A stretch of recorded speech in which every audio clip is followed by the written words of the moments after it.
Hi hello నమస్తే welcome back to iDream media. ఈరోజు మనతో ఉన్నారు క్వాలిఫైడ్ పర్సనల్ ఫైనాన్స్ ప్రొఫెషనల్ అయిన సాయిరామ్ గారు. ముఖ్యంగా క్రిప్టో కరెన్సీలో ఇన్వెస్ట్ చేయడం ఎంతవరకు కరెక్ట్, ఇది ఇండియాలో లీగలా కాదా, అందులోనూ లేటెస్ట్గా అంబానీలు సైతం జియో కాయిన్ అనేది ఒకదాన్ని రూపొందించి దాన్ని ప్రవేశపెడుతున్నారు. అందులో ఇన్వెస్ట్మెంట్స్ చేస్తే చాలా బెటర్ ఉంటుంది అనేది కూడా వినిపిస్తూ ఉన్నాయి స్టేట్మెంట్స్. దీని మీద ఎక్స్ప్లెనేషన్ అనేది తీసుకుందాం. నమస్కారం సార్. హాయ్ విరాట్. సార్, ఈ జియో కాయిన్ అంటే ఏంటి? ఇప్పుడు క్రిప్టో కరెన్సీలో దీనికంటూ ఏమైనా స్పెషాలిటీ ఉందా? దీన్ని ఎవరు ప్రవేశపెట్టబోతున్నారు, ఎలా ఉంటుంది అనేది ఆడియన్స్ క్వశ్చన్ అనమాట. సో మీ సమాధానం.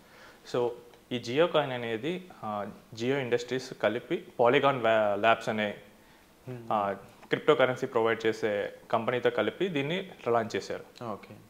సో ఇదేంటంటే ఈ జియో కాయిన్ అనేది మనం రిలయన్స్ జియో యాప్స్ ఉంటాయి, like Jio browser, my Jio app, Jio cinema, Jio movies, ఇలాంటి వాటిల్లో బ్రౌజ్ చేసినప్పుడు రివార్డ్గా ఇస్తూ ఉంటారు. ఓకే. సో ఇది ఒక reward based block chain technology మీద మనకి ఉన్న క్రిప్టో కరెన్సీ. సో ఇక్కడ ఏంటంటే మనకి ఈ జియో యాప్స్తో మనం ఇంటరాక్ట్ అయినప్పుడు, సో మన ఇంటరాక్షన్ని బట్టి, అంటే మనకి జనరల్గా ఐపీఎల్ ఇలాంటప్పుడు జరుగుతున్నప్పుడు కింద క్వశ్చన్స్ వస్తూ ఉంటారు. సో అలాంటప్పుడు ఇంటరాక్ట్ అయ్యేటప్పుడు యూజర్స్ని ఎక్కువగా ఇంటరాక్ట్ చేయడానికి రిలయన్స్ జియో తీసుకొచ్చిన కొత్త రివార్డ్ బేస్డ్ మెకానిజం ఇది. అండ్ క్రిప్టో కరెన్సీ అనగానే దాన్ని మైనింగ్ చేయాలి అనే కొన్ని ప్రొసెసర్లు చెప్తూ ఉంటారు కదా. ఈ జియో కాయిన్ కూడా సేమ్ ప్రొసెసర్కి చెందిందా? ఏ విధమైన ప్రొసెసర్కి అప్లై అవుతుందంట? సో ఎనీ క్రిప్టో, అసలు ముందు క్రిప్టో అనేది అది బ్లాక్ చైన్ బేస్డ్ టెక్నాలజీ మీద ఉంటుంది. సో బ్లాక్ చైన్ ఏం చేస్తుందంటే జనరల్గా మన దగ్గర ఉన్న క్రిప్టోని వాల్యుయేట్ చేయడానికి ఎవరి మీద డిపెండ్ అవ్వదు. సో గ్లోబల్గా ఉన్న computers or computing devices, so mobile కూడా ఒక కంప్యూటింగ్ డివైస్, సో వాళ్ళ మీద డిపెండ్ అయి ఉంటుంది. సో ఇవన్నీ డిస్ట్రిబ్యూటెడ్గా ఉంటాయి. So any crypto currency depends on this block chain based network. So మనది కూడా అలానే ఉంటుంది, కాకపోతే మనం ఇంటరాక్ట్ అయ్యేటప్పుడు అక్కడ కంప్యూటింగ్ అనేది జరుగుతూ ఉంటుంది. అండ్ సాయిరామ్ గారు, ఇప్పుడు ఈ జియో కాయిన్ అనే దాన్ని కానీ లేకపోతే ఏదైనా ఈ కరెన్సీని మనం అసలు ఎర్న్ చేయడం ఎలా, సంపాదించడం ఎలాగా, దాన్ని ఎక్కడెక్కడ ఎర్న్ చేయొచ్చు? సో ఈ కాయిన్ మనం ఎర్న్ చేయలేం. సో ఇది reward based coins. Okay. So మనం ఆ జియో యాప్స్తో ఇంటరాక్ట్ అయ్యే కొద్దీ మనకి రివార్డ్ రూపంలో ఇస్తూ ఉంటారు. సో మీకు బిట్ కాయిన్ లాగా, సో ఇథీరియం కాయిన్ లాగా వీ కెనాట్ డబ్బులు పెట్టుకుంటే వచ్చేది కాదు. సో మన ఇక్కడ యాప్స్తో ఇంటరాక్ట్ అయ్యేటప్పుడు వాళ్ళు పెట్టుకున్న ప్రీ డిఫైన్డ్ రూల్స్ ప్రకారం మనకి యాడ్ చేస్తూ ఉంటారు. సో అది మన జియో స్పియర్ బ్రౌజర్లో మన జియో నెంబర్తో లాగిన్ అవ్వండి. సో అక్కడ మీకు కనిపిస్తుంటుంది ఇక్కడ ఎంతవరకు మన ఇంటరాక్షన్స్ బట్టి ఎన్ని వచ్చాయని చెప్పేసి. ఇది ఒక మంచి స్ట్రాటజీలా కనిపిస్తుంది జియో వాళ్ళ నుంచి. ఎందుకంటే వాళ్ళ యొక్క యూజింగ్ అంటే ఇంటర్ఫేసెస్ ఉన్నాయి కదా, ఇప్పుడు జియో బ్రాడ్బ్యాండ్ అయి ఉండొచ్చు, మిగిలిన ఏదైనా కూడా ఇలాంటి ఆఫర్స్లా కనిపించినప్పుడు వీటిని ఇలా ఎర్న్ చేయొచ్చు అన్నప్పుడు వాటిని కొత్త యూజర్లు కూడా యాడ్ అవుతారు వాళ్ళకి. అలా కనిపిస్తుంది ఒక బిజినెస్ స్ట్రాటజీ లాగా. ఇది చాలా గొప్ప మార్కెటింగ్ స్ట్రాటజీ. చాలా మంది ఏంటంటే మోస్ట్లీ గూగుల్ క్రోమ్ వాడుతూ ఉంటారు. అవును. సో వాళ్ళ నుంచి జియో బ్రౌజర్ వైపు, జియో యాప్స్ వైపు మార్చడానికి పెట్టిన పెద్ద స్ట్రాటజీ లాగా మనం ఫీల్ అవ్వచ్చు. అండ్ ప్రెసెంట్ దీని వాల్యుయేషన్ అంటే దీన్ని మనం కేవలం పాలిగాన్ ల్యాబ్ వ్యాలెట్స్లో మాత్రమే ఉంటాయి. So you cannot exchange it. So మన దగ్గర 100 కాయిన్స్ ఉన్నా కానీ మనం ఎక్స్చేంజ్ చేసుకోలేము, అమ్మలేము వేరే వాళ్ళకి. సో అది వాళ్ళు ఆ ఫీచర్ని ప్రవేశపెట్టినప్పుడు మాత్రమే మనం దాన్ని సెల్ చేయగలం లేదా వేరే వాళ్ళకి ఇవ్వగలం. ప్రెసెంట్లీ ఇది మనకి వ్యాలెట్లో మైన్ అవుతూ ఉంటాయి, బట్ మన అకౌంట్లో యాడ్ అవుతాయి, బట్ మనం వేరే వాళ్ళకి అమ్మలేము. ఓకే. అంటే ఇప్పుడు మీరు చెప్పిన ప్రకారం ఇది కేవలం జియోకి సంబంధించిన యూటిలిటీస్ని కొనుక్కోగలం, అది ఎనీ సర్వీస్ జియో వాళ్ళు ఇవ్వాల్సిన సర్వీస్ తప్ప మిగిలిన బిజినెస్లకు కానీ మిగిలిన ప్రోడక్ట్లు కానీ కొనుక్కోవడానికి కానీ ఛాన్సెస్ అనేవి లేవంట. ప్రెజెంట్ అయితే లేదు. ఫ్యూచర్లో మనం వాళ్ళ ఏం చేస్తారో తెలియదు కాబట్టి మనం ఇప్పుడే చెప్పలేము. సో ఫ్యూచర్లో వాళ్ళు కనుక దీన్ని పబ్లిక్గా సెల్ చేయడానికి అవకాశం ఇస్తే దెన్ అప్పుడు వాళ్ళు పేమెంట్స్ చేసుకోవడానికి దానికి వాడచ్చు. సాయిరామ్ గారు, మీరు ఇందాక మాట్లాడుతూ జియో బ్రౌజర్ అన్నారు, అంటే గూగుల్ క్రోమ్కి ప్యారలల్గా, అది ఏంటి చెప్తారా అది? సో ఇది మనకి జియో యాప్స్ కొన్ని ఉన్నాయి చాలా. సో మనం కనుక జనరల్గా మనం జియో మొబైల్ వాడే వాళ్ళకి కానీ లేదా జియో సిమ్ వాడే వాళ్ళకి కానీ మెయిన్గా తెలిసింది ఏంటంటే మై జియో. నెక్స్ట్ ఈ ఐపీఎల్ కూడా వాళ్ళే తీసేసుకున్నారు. సో దాని నుంచి ఏంటంటే జియో మూవీస్, జియో సినిమా వస్తుంది, జియోకి మ్యూజిక్ ఉంది, జియో మ్యూజిక్, జియో క్లౌడ్ ఉంది. అలానే బ్రౌజర్స్ జనరల్గా ఏంటంటే మోస్ట్లీ గూగుల్ క్రోమ్ వాడతారు లేదా ఐఫోన్ వాళ్ళు అయితే సఫారీ వాడతారు. ఇప్పుడు అలానే వాళ్ళ ఓన్ ఎన్విరాన్మెంట్ కోసం వాళ్ళు జియో స్పియర్ అనే బ్రౌజర్ని కూడా తీసుకొచ్చారు. ఇది ఆల్రెడీ ఉన్నది, కాకపోతే ఇప్పుడు వాళ్ళు దాన్ని యాక్టివ్గా ప్రమోట్ చేయాలనుకుంటున్నారు. సో దీనికి ఏంటంటే మనకు ఎప్పుడు వేరే బ్రౌజర్స్ వాడకుండా ఈ బ్రౌజర్లోనే వాడితే కనుక రివార్డ్స్ ఎక్కువ వచ్చేటట్టు వాళ్ళు ప్లాన్ చేసుకున్నారు.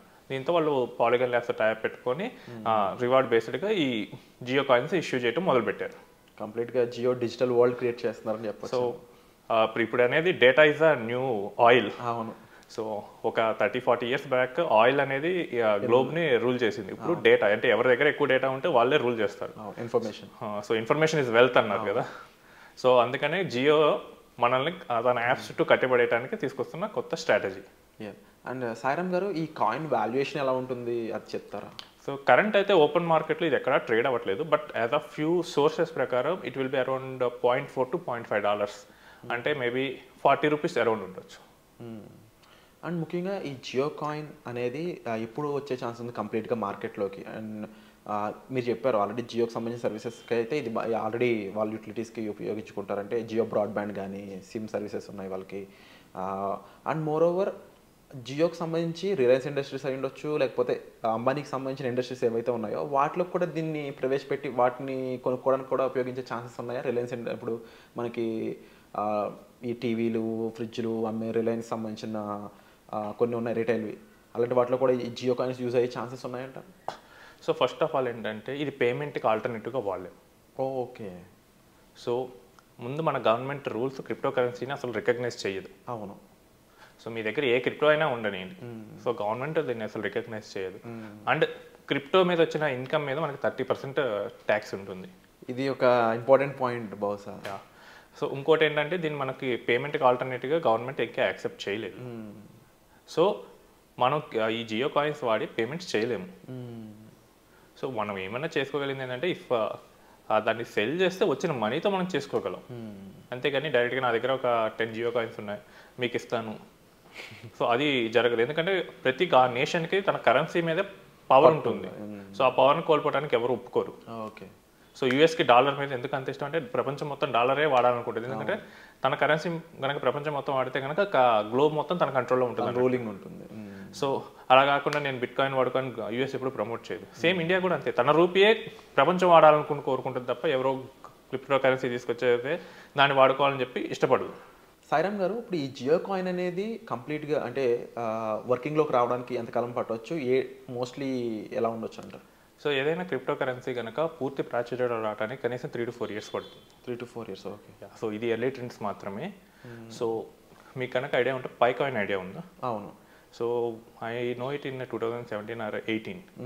సో అప్పుడు జనరల్గా ఊరిక ఫోన్లో జస్ట్ మైండ్ చేసాం. సో అది ఇప్పుడు లాస్ట్ 23-24లో జనరల్గా హైప్ వచ్చింది. ఓకే.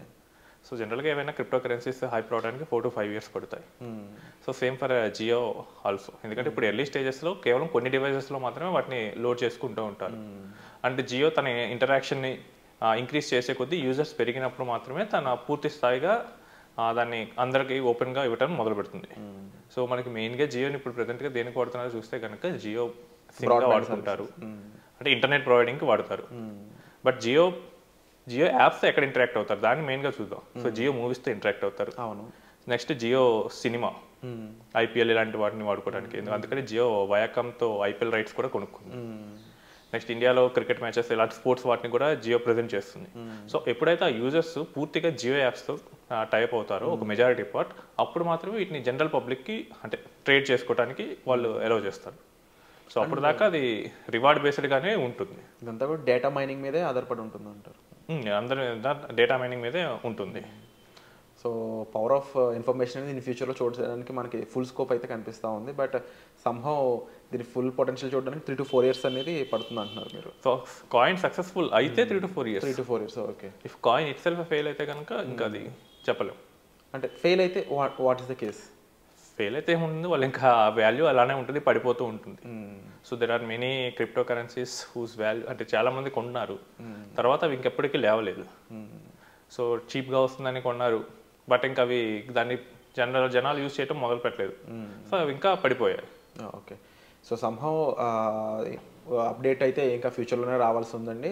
సో పూర్తిగా ప్రస్తుతానికి ఉన్న ఇన్ఫర్మేషన్ అయితే ఇది. సాయిరామ్ గారు చెప్పిన ఇన్ఫర్మేషన్ కరెక్షన్ తీసుకోండి.